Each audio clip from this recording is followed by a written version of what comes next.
And when do you think, David, that what should not do from a CIO or a CDO?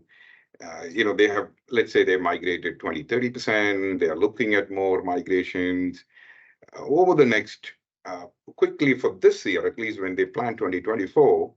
Don't do this, because they have options to do many things.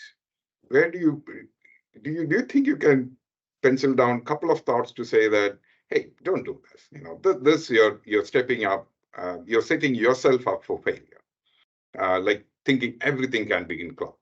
That's a thinking to be failing. Do you have a couple of points there? What not to do? Yeah, I mean, there's general advice. The reality is we have access to metrics now. In other words, we know how much value a lot of these things that we're looking to do will bring back to the business if you have the guts to figure that stuff out. In many instances, you're going to find that you created a bunch of technical debt that has to Yeah. be mitigated and things like that over the last 10 years. But with the modern FinOps systems and some of the analytics that we have, we can actually look at the optimization of the existing as is state and how it compares to best practices and what values other people are getting out of the same platform configuration. So we can see how bad things are. And therefore, we can look at opportunities to improve. And if we focus on that, we just focus on the numbers that are coming back to the business and not the technology in general, we'll be fine. Some people don't focus on that. They're not doing those metrics. They don't have those tooling in place for people. There's probably more so people who can drive that tooling and make those decisions. But it's no longer an option. I mean, we can't make mistakes. I understand people like to say fail fast in business, but you can't fail only in business. Yeah.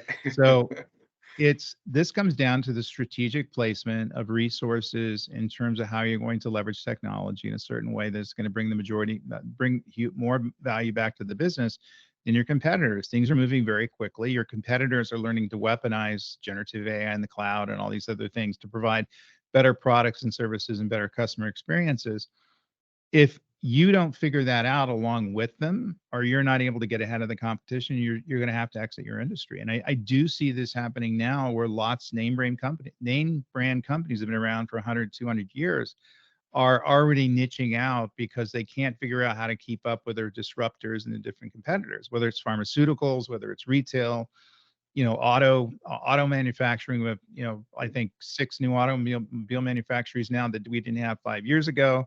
That are putting pressure on that environment. And that's because people are going to figure out ways in which they can optimize a particular market if it's not being done by the competitors. And they're saying, well, we'll just keep up at the current rate of innovation and the current rate of spend. If we don't change anything, we should be successful. You're going to drive everything into the ground if you do that. So it's going to be such a dynamic competitive advantage to how you leverage technology as a core dynamic to have the health of the business. And of course, everything relates to the health of the business. It's all interrelated. But the importance of the technology stack in order to bring value back to the business has kind of gone from an expense, which it was, 10, 20 years ago, into a competitive differentiator in the marketplace that'll make or break your business. And it's corely tied to your ability to make or break your business. I can look at the bankruptcies and I can look at the businesses that failed over the last 10 years and look at underlying what the problem was with that. And ultimately, 70% of them, they made improper technical decisions. They acquired companies where they couldn't integrate the technology, so no plan on doing so. They were wasting resources on maintaining their existing stuff or trying to do things that were contraindicated for the business, and didn't put the bets where the bets needed to be and ended up going bad. And I think we're going to see that accelerate in 2024 and 2025. I'll call them out in my blog and on my podcast, but there's no reason to do that. If you do some basic back of the napkin planning and really kind of set the expectations and the culture among people that are making the technology decisions, that this is the metric that we're going for. The technology doesn't matter. What matters is the business and our ability to configure the technology in such a way that is completely optimized to maximize the value back to the business. It's really that simple, but everybody seems to be missing it. And I think the reason is because they don't know how to do it. They don't know step 1 through 20, to figure those things out. You need to get those people on board to figure those things out now. It's not going to be the CFO. It's not going to be the CIO. It's going to be specialized talent and skills of the organization where people understand how to configure. It's going to be a good cloud architect, a good cloud technologist, who Yeah. understands the pragmatic use of the technology. And so those people need to exist. And I'm sure that there's not a lot of them walking the earth right now. And I think that's the problem we have. I agree. I agree with you. I think you really talked about, 5, 10 years back, CIOs got the boardroom placements. There was this boiler room to boardroom concept that, hey, technology is so important. Let CIOs be at the CEO level, reporting to that. So now we see that with this cloud proliferation, CFOs can't be alone, CIOs can't do alone, CTOs. Do you do you foresee, is there any new kind of role which will come up? Maybe a, I don't know, business enabler or any other CX coming up because of this new opportunities, as well as you said, they allocate capital, they do M&A, don't integrate well. So ultimately, is it everything is execution driven, or is it more of a new role will come up? Do you think that way? I hope there's not going to be a new role created because I think it's a matter of optimizing and optimize. It's a matter of optimizing an existing role. So Okay. everybody should have a CTO. Everybody should have a master architect that's leading some of the stuff, that's in charge of configuring the business. He or she needs to have massive amounts of talent in terms of understanding how the market works and understanding what their core mission is. And Yeah. if those people exist in the organization and they have the power to make changes and influence changes within the organization, sometimes that's not the case. Everything's going to be fine. And if you invent a role, then in a few years it's going to be that's a role people don't want anymore. Now I see VP of AI. Okay, that really should be the architect, and that really should be the CTO. Those are the people who are thinking about all technologies inclusive of AI. So moving down that path, Yeah. it's putting the expectations into people, into the executives in the company that have the technical skills and the wherewithal, or usually have a team that has able to execute on their wishes and desires, that makes the calls there. And the problem is that in many instances, the CTOs and the architects don't have any power within the organization. That my headache was when I was been a CTO half a dozen times. When I would take over for a company as their CTO, I had to be able to control budgets and fire people. And if I couldn't Yeah. do that, I didn't take the role, because I had to have some sort of things to operate very quickly and make the changes I needed very quickly, and get the people I needed very quickly to make the changes that are occurring. In many instances, these are kind of ornamental roles. They know how to explain the technology, very polished. You see them at Yeah. conferences all the time. But as far as you talk to the people who are building the systems, does he or she have an influence into the correct configuration of the technology? They're going to say no. We never hear from that person. We, work for some line operations manager that reports to the CIO and who doesn't seem to know what's going on. And so he or she just gets guidance from whoever works for them. That can't scale. So there has to be a dynamic set of intelligence that's looking out for the business, and there has to be executives such as the CIO and the CTO that ask the questions. So Yeah. they're sitting in the meeting. Why are we doing this? Why is this being built? Why are we going with Amazon? Why are we going with Google? Why are we going with Microsoft? What about the on-premise options? Have we done the dynamics, done the metrics in terms of what the best solution is going to be? Those questions 9 times out of 10 can't be answered. And if they can't be, then you're going to need to stop and figure out how to answer them. Else we're going to get to the same destructive state we just talked about previously. So hopefully I don't see new roles out there. I just see changes and better people in the roles that exist right now. But like I said, there's not a lot of those people walking the earth. We're trying to build them by training them, but it takes years of experience, I think, to become, someone who's truly an architect and truly an effective CTO. Wonderful, wonderful. I think empowering them by training, I think that's a very, very profound statement, David. I like that. Set. So they're not coming out just understanding a single, latest cloud native technology, but they understand how COBOL and old C++ and LAMP stacks kind of fit into the Absolutely. mix. So you're Yeah. building an architect. There's no way to force that, but Yeah. it's really kind of forced from the marketplace. I made the same mistake when I was in college. I learned AI because my professors told me that everything was going to go to AI. We're going to have no programmers. I'm 62. That was a while ago. And so I learned M1 and Lisp, and I went out and got a job in M1 and Lisp. It lasted 2 years before the whole thing just kind of went away. People quit Yep. focusing on AI back in the 80s. And I ended up having to learn COBOL, and C very quickly. I just because I needed to get a job, and so I could have short circuited that, understood that in college, and then patterned my career around the needs of the technology. So people are getting smarter in terms of if they're not finding the jobs out there and they're not finding the technology stacks. And I think it's also tiresome when people show up and say, "I'm only going to work with cloud." Because Correct. okay, you're not going to be of use to me because you're single focused. You're not going to make objective decisions. Everything's going to look like a nail if you're a hammer. So that's not necessarily going to be productive. So my advice is for people to get a rounded education. Unfortunately, it's they're not incentivized to do that, and the training companies and universities are putting more content out there that's more what the cool kids are learning. And even though there may not be as many jobs following that, they kind of believe that's where everything is going, and so they focus on that, and it ends up being a bad investment. So if you're listening out there, college kids, you're listening out there, people who are trying to re-engineer your career, get a rounded perspective on old stuff, new stuff, and look at the market in terms of what people are actually using, what the systems are running on.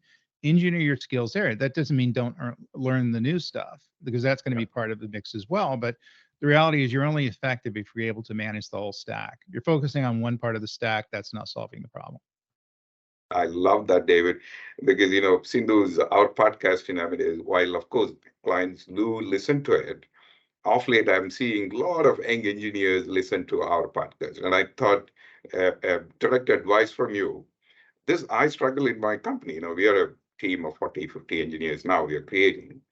And while it's very cool to work on cloud technologies, but when we go to customers, deploy our product, there are certain cost elements are going away in their on-prem site. And we say that, oh, okay, now we have to manage everything.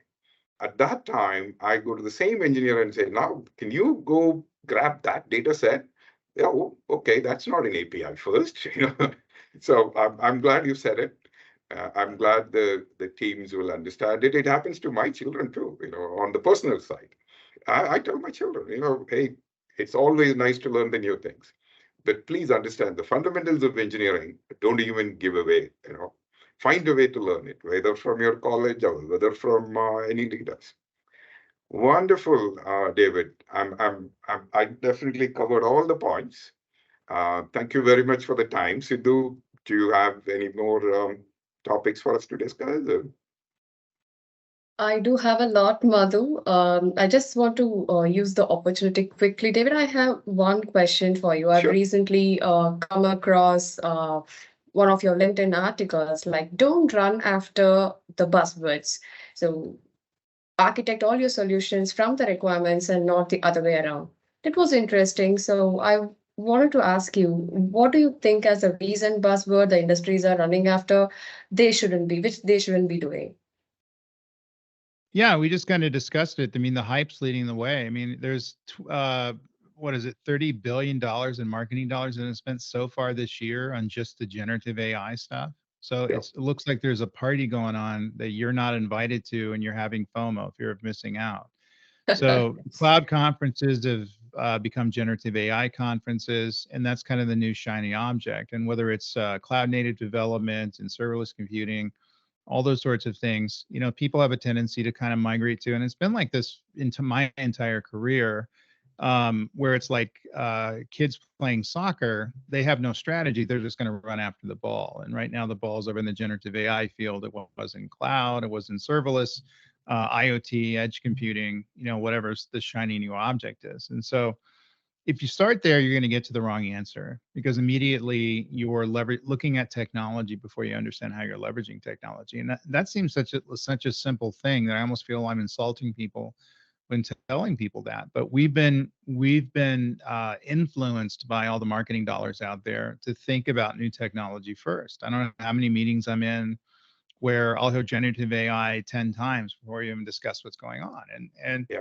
that's kind of an unhealthy way to do it. And I think that people are going to get burned, as we just talked, and probably rethinking that. But I think it's always going to be an issue just because we're influenced by this marketing that's going on. We feel that it's important for us to learn this technology. We feel that it's important for us to implement. And so it's going to get implemented for the wrong reasons. And if not understanding the requirements, then chances are you're going to make a mistake. You're not going to guess the right solution the first time. That's going to have to be a methodical process as you go through from the requirements to the technology stack. So when I write articles like that, they get a lot of hits and people are like, yeah, we get it, but the reality is it doesn't execute in the back that way. I just see the misuse of it so far. I'm not sure how to stop it because I'm not a psychologist. I'm a computer scientist.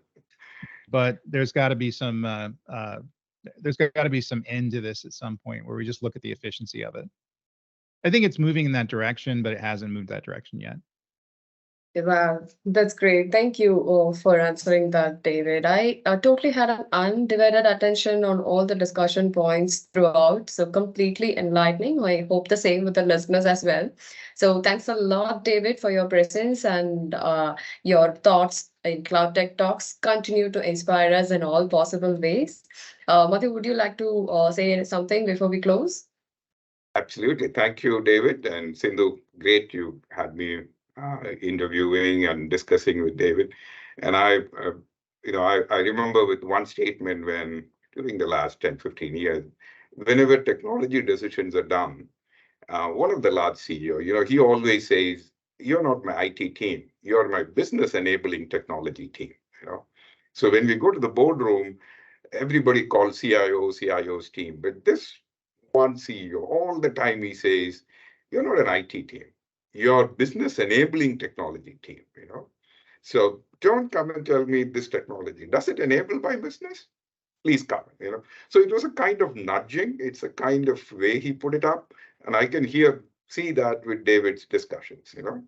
You're advising customers saying that, hey, do everything, but if it doesn't enable your business, stay away from it. Love it, David. Thank you very much. Thank you. Yeah. Thank you, Madhu. Thank you for that, and thank you for making it live and engaging the episode. Listeners, we are wrapping this up, and before closing, don't forget to hit the subscribe button for recent episode notifications and write all your cloud challenges to info@amdisglobal.com. We'll sort it out together with cloud prodigies like David in our upcoming episodes. Till then, enjoy your cloud journey. Thank you.